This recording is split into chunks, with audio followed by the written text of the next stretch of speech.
ముఖ్యమంత్రి గారు ఇటువంటి దుర్భర ఆర్థికమైన పరిస్థితుల్లో కూడా 18,000 కోట్ల రుణమాఫీ చేసి ఈనాడు రైతాంగానికి 500 రూపాయల బోనస్ ఇస్తూ చాలా మంది రైతులు చెప్తా ఉన్నారు. మార్కెట్లో ధాన్యం కొన్న 3వ రోజునే ఆ రైతు ఖాతాల్లో ఆ డబ్బులు పడతా ఉన్నాయి, సంతోషంగా పడతా ఉన్నారు. కరువు వచ్చినా వరదలు వచ్చినా పంటలు నష్టపోతే గడిచిన 10 సంవత్సరాల ఒక్క నయా పైసా కూడా విధించలే ఈనాడు గౌరవ ముఖ్యమంత్రి గారు, ఈ కాంగ్రెస్ ప్రభుత్వం ఈనాడు రైతాంగానికి కరువులు వచ్చినా వరదలు వచ్చినా ఇలా ఇన్సూరెన్స్ కట్టి రైతాంగాన్ని ఆదుకునేటువంటి కార్యక్రమం చేస్తూ ఉన్నారు. ఇలా ఎన్నో రకమైనటువంటి అభివృద్ధి కార్యక్రమం చేస్తూ ఉన్నారు.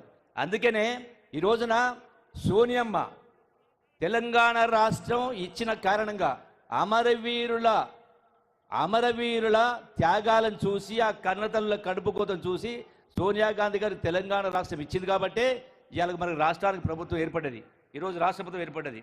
అందుకనే ఈ రోజున ఏ ఒక్క విషయంలో కూడా ఈ ప్రభుత్వం ఎక్కడ కూడా పొరపాటు చేసే కార్యక్రమం చేయలే, గగ్గోలు పెడతా ఉన్నారు. ఖచ్చితంగా రైతాంగం మొత్తం కూడా ఈ రాష్ట్ర ప్రభుత్వాన్ని దీవించాల్సిన అవసరం ఉంది. ఎందుకంటే గత ప్రభుత్వంలో దుర్మార్గమైన పరిపాలన, రాష్ట్రం అప్పుల కుప్ప, ప్రజాస్వామ్యాన్ని పూర్తిగా పాతరేసిండ్రు. ఎక్కడ కూడా సెక్రటరీకి అయినా ఆనాటి ప్రగతి భవన్కైనా కాలు పెట్టే పరిస్థితి లేకుండేది. ఈనాడు ఏన్నొచ్చింది, మీకు ఏం కష్టం వచ్చింది? అందుకనే ఈ మరొకసారి అందుకనే ఈ జిల్లాలో 14 నియోజకవర్గాలు ఉన్నాయి. మీరు కరెక్ట్గా పరిపాలించి ఉంటే ఇలా బొందబెట్టింది మీ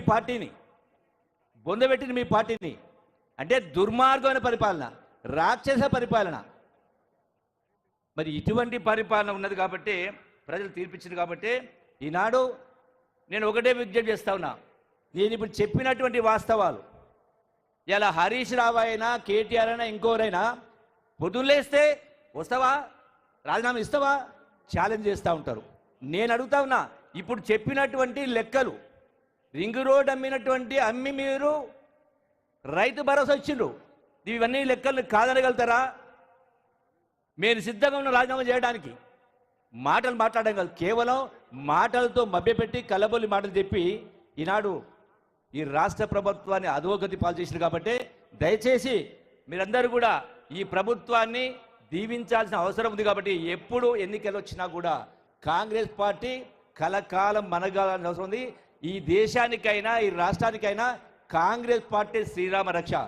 సోనియా గాంధీ ఇందిరమ్మ కుటుంబం త్యాగాల కుటుంబం కాబట్టి మరొక పార్టీ పేదల సమస్యలను పట్టించుకున్న పరిస్థితులు కాబట్టి మీరందరూ కూడా పెద్ద మనం చేసుకుని ఈ యొక్క ప్రభుత్వాన్ని దీవించాలని కోరుకుంటూ సెలవు తీసుకుంటున్నా.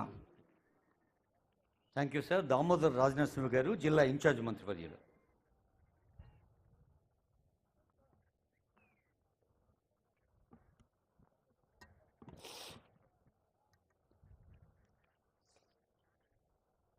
మనందరి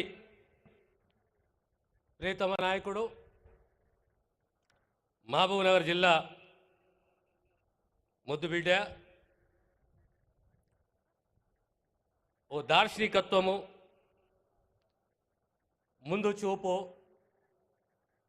రాష్ట్రము, తెలంగాణ సమాజము, ముఖ్యంగా